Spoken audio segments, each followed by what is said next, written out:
नमस्कार दोस्तों, स्वागत है मेरे यूट्यूब चैनल आस्था की पॉडकास्ट में। आज की कहानी का नाम है चुड़ैल का कंगन। एक बार की बात है, एक लड़की थी जिसका नाम सारिका था। सारिका 15 साल की लड़की है जो छुट्टियों में अपने गांव दादा दादी के घर घूमने आती है। सारिका जब अपने दादी के घर पहुंचती है तो उसके दादा दादी अपनी पोती से मिलकर बहुत खुश होते हैं। पर यह बात किसी को नहीं पता थी कि जल्दी ही इनकी खुशी पर ग्रहण लगने वाला है। सारिका का कुछ दिन तो उसके गांव में बहुत अच्छे से बीता। फिर एक दिन सारिका अपने सहेलियों के साथ गांव के बगीचे में खेल रही थी। सारिका खेलते खेलते आम के पेड़ को देखती है। उसके बाद वो अपनी सहेलियों से कहती है, चलो ना आम तोड़ते हैं। सारिका ढेले से आम को तोड़ने की कोशिश करती है और उसका ढेला आम पर लग भी जाता है, जिससे आम गिर जाता है। पर आम गिरते हुए थोड़ी दूर मिट्टी में दबे एक पोटली के पास चला जाता है। सारिका जब आम लेने वहाँ पहुँचती है तो उसे पोटली का थोड़ा हिस्सा दिखाई देता है। वो सोचती है कि ये क्या है। ये सोचकर वो पोटली बाहर निकाल लेती है। उस पोटली को खोलकर देखती है तो उसे उसमें कंगन मिलते हैं जो बहुत पुराने दिख रहे होते हैं। सारिका को तो पता भी नहीं था कि ये कंगन उसकी ज़िंदगी का सबसे भयानक हिस्सा बनने वाला है। वो कंगन उसे अपने और आकर्षित कर लेता है, जिसकी वजह से वो उस कंगन को अपने घर लेकर चली जाती है।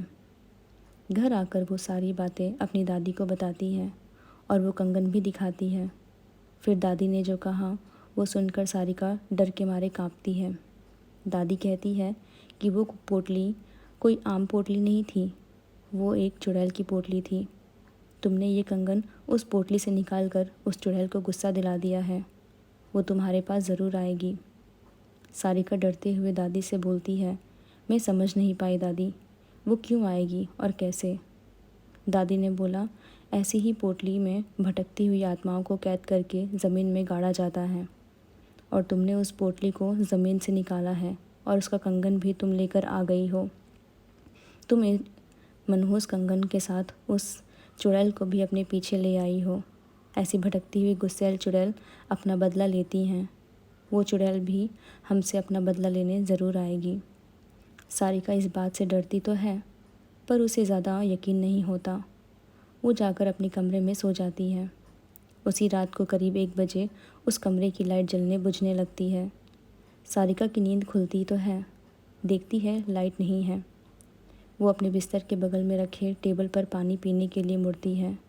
तभी वो देखती है कि टेबल के पीछे कोने में कोई औरत बैठी है, जिसकी आंखें एकदम लाल है और वो एकटक उसी को देख रही थी। सारिका चिल्लाते हुए अपनी दादी के पास जाती है, पर दादी कमरे में दादी उसको नज़र नहीं आती। वो बरामदे में जाती है तो दादी उसको ज़मीन पर गिरी मिलती है।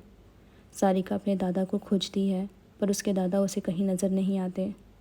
जब वो पूरे घर में अंधेरे में खुद को अकेले पाती है तो डर के मारे बेहोश हो जाती है। सुबह उसकी नींद खुलती है तो उसे अपने दादा दिखते हैं। वो अपने दादी से सारी बातें कह देती है। दादी बोलती है, हम दोनों अपने कमरे में ही थे। दादी सब समझ गई। उन्होंने बोला, ये सब उस चुड़ैल का किया है। वो कंगन उस पोटली में वापस रखना होगा, वरना वो यहाँ से नहीं जाएगी। सारिका बोलती है, चलो ना दादी, अभी कंगन रखाते हैं। दादी बोलती है, नहीं, उस चुड़ैल से पीछा छुड़ाना है तो तुम्हें अकेले ही वो कंगन रात में जाकर उस कंगन को वहाँ रखना होगा, क्योंकि वो तुम्हारे पीछे हैं। सारिका हिम्मत करके कहती है, ठीक है, मैं जाऊँगी। दादी बोलती है, ये सब वो चुड़ैल इतनी आसानी से नहीं होने देगी। इसीलिए दादी उसे रात में जाने से पहले एक मंत्रों से युक्त ताबीज़ उसके हाथ में बांध देती है। अब सारिका रात होने के बाद अकेले बगीचे की तरफ निकलती है। थोड़ी देर उसे किसी के रोने की आवाज़ सुनाई देती है, पर दादी ने कहा था वो चुड़ैल तुम्हें अपनी तरफ आकर्षित करेगी, तुम उसकी तरफ मत देखना, वरना वो तुम्हें अपने कब्ज़े में कर लेगी। एक बार उसने अपने कब्ज़े में कर लिया तो फिर कोई तुम्हें बचा नहीं पाएगा, वो तुम्हें मार भी सकती है। सारिका इस बात का ध्यान रखते हुए ईयरफोन लगा लेती है और गाना सुनते हुए चली जाती है। तभी कुछ दूर जाने पर उसका मोबाइल काम करना बंद कर देता है। फिर भी वो चलती रहती है और उस पोटली के पास पहुंच जाती है। तभी उसे महसूस होता है कि पीछे कोई खड़ा है। पर दादी ने कहा था उसकी तरफ मत देखना, तो वो नहीं देखती है और डर की वजह से वो पसीने से लथपथ हो जाती है। फिर वो हिम्मत करके उस पोटली को खोलकर उसमें कंगन रखती है और ज़मीन में गाड़ देती है और आंखें बंद करके बहुत तेज़ी से वहाँ भागती है। सीधे अपने घर आकर ही रुकती है। चुड़ैल से तो उसका पीछा छूट जाता है, पर वो इतनी डर जाती है कि दूसरे दिन ही वापस शहर अपने मम्मी पापा के पास चली जाती है। सारिका की ज़िंदगी का वो खौफनाक हिस्सा जिससे वो आज भी सोचने पर डर जाती है। उम्मीद करती हूँ आपको मेरी ये कहानी अच्छी लगी हो। ऐसे और भी कहानी सुनने के लिए मेरे चैनल को लाइक और सब्सक्राइब करना ना भूलें। धन्यवाद।